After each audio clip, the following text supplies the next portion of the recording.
Hi guys, welcome back to the channel. It's me, Justin Maguire, and today I just thought I'd talk to you, I suppose, from the heart. Right? I've had a business for 15 years. I've worked for 26 years, which is absolutely nuts now when I think of it.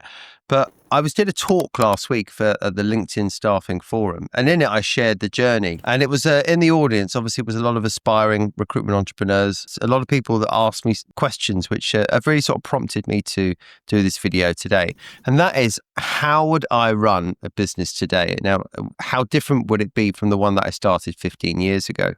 And the honest answer to that is it would be completely different. 15 years ago, when I opened up a business, essentially it was a reskin of the recruitment business that I'd worked in before. I used the same practice, principles, and model, and it was a very sort of 360 recruitment business.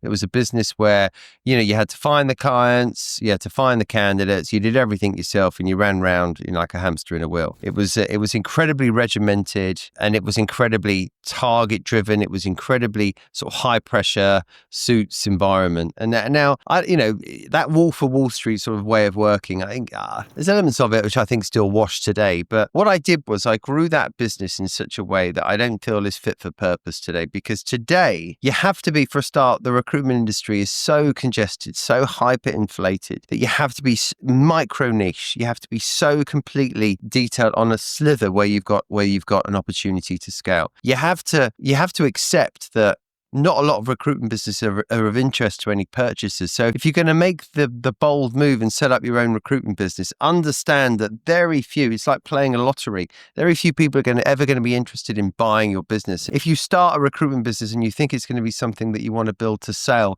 you're going to need to have a recurring model in that from the beginning. And the reality is just not a lot of people think like that. A lot of people build a business, they have a permanent recruitment business, it's mostly project-based, they start from zero every month, and it's incredibly founder driven, and they're never able to get off that hamster wheel. Now, 15 years ago, I was under the illusion that I could open up a business in Dubai. I could make Dubai as the Middle East my niche, make Markham's my niche, and then 15 years down the line, someone would want to buy it. And the harsh reality is that no one will want to buy it. Like, I have a perm heavy recruitment business. Yes, it has good systems, it has good tools, and a good process. But the reality is it's a perm heavy business. It's unlikely ever to be of mass appeal to a purchaser. I've had a lovely life from that. And I wish I would have accepted in the early days that it's perfectly fine to set up a business set for cash. Many mistakes that I made in the early days when I set up my business was I took a punt on people that weren't good. I hired badly. I took a punt on opportunities that weren't ever there. I would look back on it now, and things I would do differently is that I would either go for scale and I'd build a recurring revenue model in it, and I'd offshore as much as I could and make sure that I've got contractors out. I've got a high volume recurring model business set up from the get-go. Or I accept that I'm going to go down the lifestyle route. I build systems and tools that look to extract as much cash from that business. I scale with a lean and agile way as possible. I put as much automation as I can into it. I hire offshore as much as I can, and I keep a super light team with me. And that way I can scale it through I can have a really tight niche, and I can scale it. I can scale it through a very light onshore team, and I can effectively do the business from anywhere then. A lot of the things that I've done now, that I've got now, so expanding into Asia, expanding into Saudi, there's many ways, these were moves that I made quite some time ago. And my legacy business, when I look at it now, are there parts of it that I would perhaps, if I was to start again now, that I would have?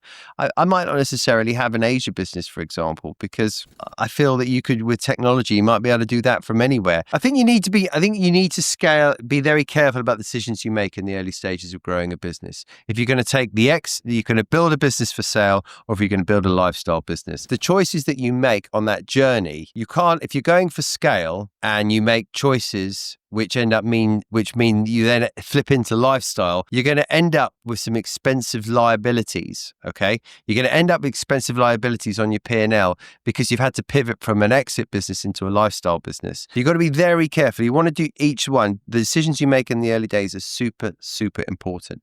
That's why getting a mentor is so important. That's why understanding your niche is so important. That's why getting to grips with your model is so important. That's why learning on a job that you're in before you actually set up on your business is so important as well. So going back to the root of the question about how I would do it differently, I would be set on what my model is is going to be from the outset. That's absolutely the critical thing that I would look at. Am I a business that's going to really go for exit, in which case this is that model, or am I going to be comfortable in a lifestyle model and accept and understand that I can make a lot of money in this recruitment business, but I'm going to keep it super lean, super agile. Okay.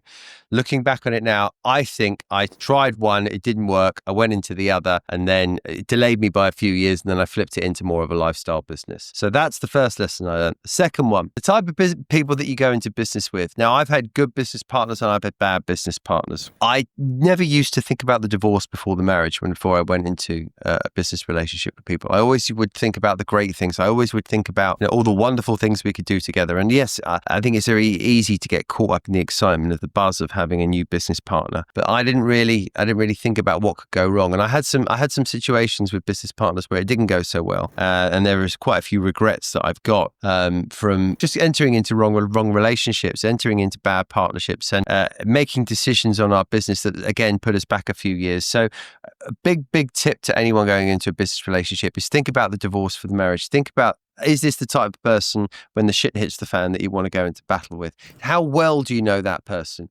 How well do you know their business if you're going to merge with someone? How well do you know what's going on in the market? And there's going to be a huge degrees of uncertainty there. Does that person have a track record in where you want to go? Or is it taking a punt? So just be very careful who you go into business partnership with.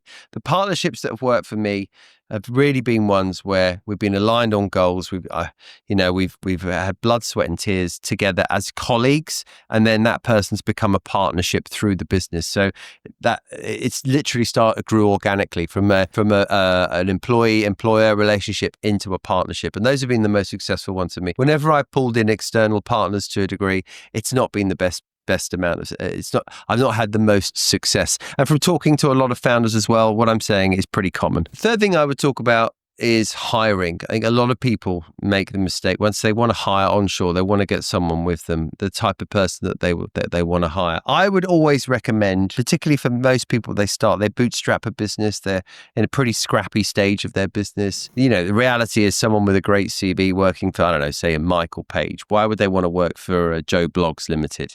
You've got to really look scrappy. And I think some of the best hires that I've ever made in growing my recruitment business are people that when I brought in and I managed to shape them, mold them into my system, and they've become great recruiters for our business, internal recruiters as well. Those are the people that come from scrappy backgrounds. Those are the people who are very talented. Those are the people with the right attitude that you can train the right skill. One of the beautiful things about hiring good recruiters is that you can hire attitude and train skill. And my best hires have all been along those lines. So people that are either experienced, that can bring a level of maturity to the table and are quite happy to sort of plug in and play to a startup, or scrappy people that you could start, that you can really train up to shape and mold into your model. Those are the people that I would always want to start a business with.